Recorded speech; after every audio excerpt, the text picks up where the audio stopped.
గత సంవత్సరం ఏదైతే 18 ప్రాజెక్ట్స్ 14 కంపెనీస్తోని ముఖ్యమంత్రి గారి ఆధ్వర్యంలో జనవరి 2024లో ఎంఓయూలు చేసుకున్నాం. 18 ప్రాజెక్ట్స్ మేము ఎంఓయూలు చేసుకుంటే 17 యాక్టివ్ అమలులో ఉన్నాయి. దాంట్లో కన్స్ట్రక్షన్స్లో ఉన్నాయి 10.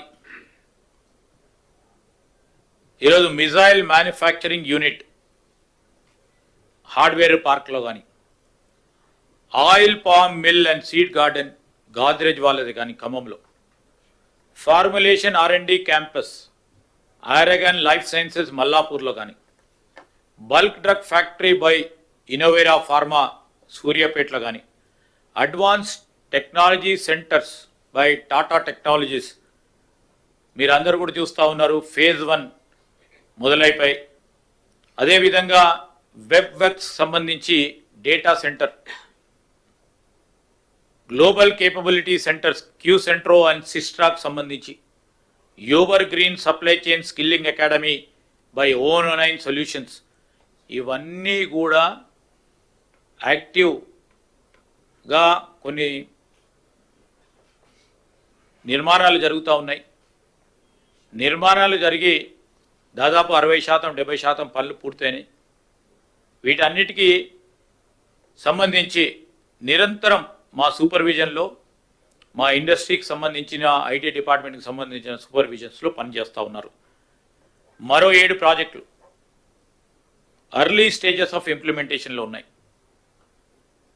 ల్యాండ్ అలాట్మెంట్ విషయంలో అదేవిధంగా మొన్న కొత్త ముఖ్యమంత్రి గారు అదేవిధంగా డిప్యూటీ సీఎం ఏదైతే ఎనర్జీ మంత్రిగా ఉన్నవారు కొత్త నూతనంగా ఎనర్జీ పాలసీని తీసుకొచ్చారు. అంటే అనేక సంవత్సరాలుగా వేచి చూస్తూ ఉన్న నూతన ఎనర్జీ పాలసీని మొట్టమొదటిసారి మన రాష్ట్రం ఏర్పడ్డ తర్వాత ఎనర్జీ పాలసీని తీసుకురావటంతో ఒక మంచి వాతావరణం ఏర్పడ్డది. దానికి సంబంధించి ఒక నెల రోజుల క్రితం ఈ ఎనర్జీ పాలసీ తీసుకురావటం వలన ఈ ఎనర్జీకి రిలేటివ్ సంబంధించిన PSP ప్రాజెక్ట్స్ కూడా అతి త్వరలో కూడా వాటిని మరి గ్రౌండ్ బ్రేకింగ్ చేసి ముందుకు తీసుకెళ్లడం జరుగుతుంది.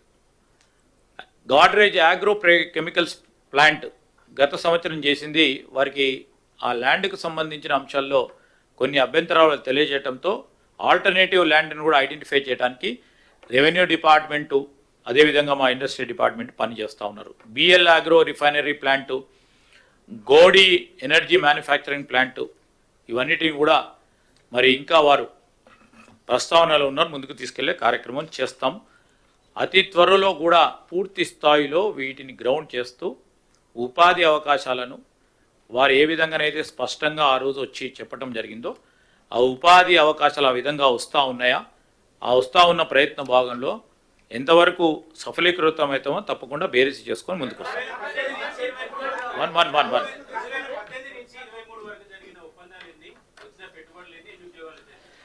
ఇప్పుడు అవన్నీ సమిష్టిగా మేము ఎందుకంటే చాలా పాజిటివ్గా ఈ ప్రభుత్వం ముందుకు నడవాలని ఆలోచన చేస్తా ఉన్నాం.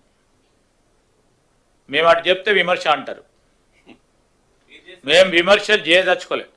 ఎందుకంటే ఆ రోజు కూడా మీరు ఒక్కసారి ఆలోచన చేస్తే వీరు ఇప్పుడు ఉన్న ముఖ్యమంత్రి గారు PCC ప్రెసిడెంట్గా ఉన్నా, మేము ఇతర స్థాయిలో పార్టీ పరంగా ఉన్నప్పటికీ ఆ రోజు అప్పుడు వస్తున్న పెట్టుబడులు అప్పుడు వస్తూ ఉన్న ఉద్యోగ అవకాశాల గురించి ఏనాడు కూడా విమర్శ చేయలే.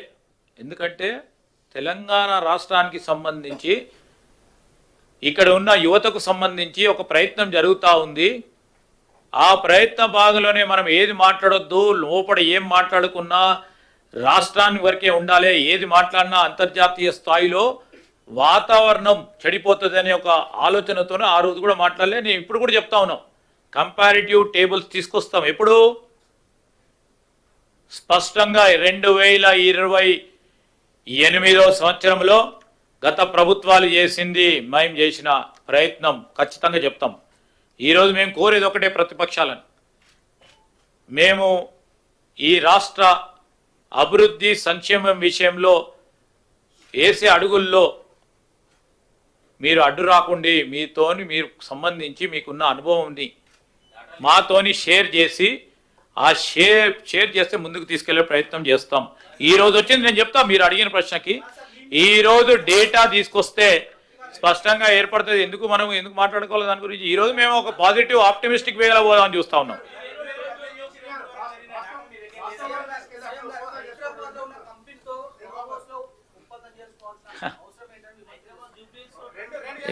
ఒక నిమిషం అండి, ఒక నిమిషం.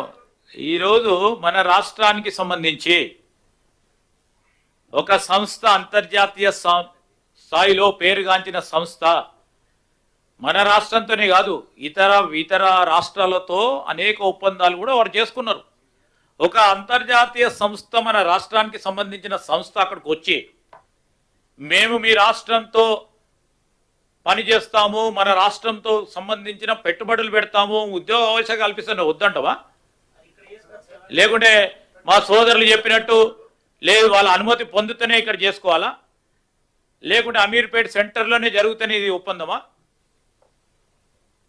ఏందంటే అంతర్జాతీయ సంస్థ, ఆ సంస్థకు సంబంధించి ఒప్పందం చేసుకుంటామంటే వస్తా అంటే మేము చేసుకోం, పో ఇక్కడ కాదు, పో రేపు రా ఎల్లుండి రా అని చెప్తామా?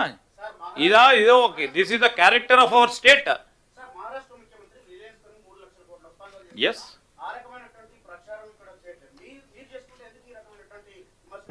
ఈరోజు నిజంగానే మాకంతా కూడా బాధ అనిపిస్తూ ఉంటుంది. ఇప్పుడు ఇంత పెద్ద ఎత్తున ఒప్పందాలు చేసడానికి ప్రయత్నం, ఆ ప్రయత్న భాగంలో ఎంత కృషి ఉండొచ్చు? ఒక మంచి వాతావరణం, పరిశ్రమలకు సంబంధించిన వాతావరణం, వాణిజ్యం వ్యాపారం చేయడానికి ఒక వాతావరణం ఏర్పాటు చేయడానికి మా సహచర మంత్రివర్గ సోదరులు ముఖ్యమంత్రి గారి నేతృత్వంలో చేస్తూ ఉన్న ప్రయత్నాన్ని ఏ విధమైన భంగం కల్పించాలని ఒక ప్రయత్నం చేస్తూ ఉంటారు. ప్రతిపక్షాలు చేస్తూ ఉన్నాయి, ప్రత్యేకంగా కనబడుతూ ఉన్నాయి. ఎన్ని ప్రయత్నం చేసినా వారు 2023-22లో మా సోదరు అడిగిన ప్రశ్నకి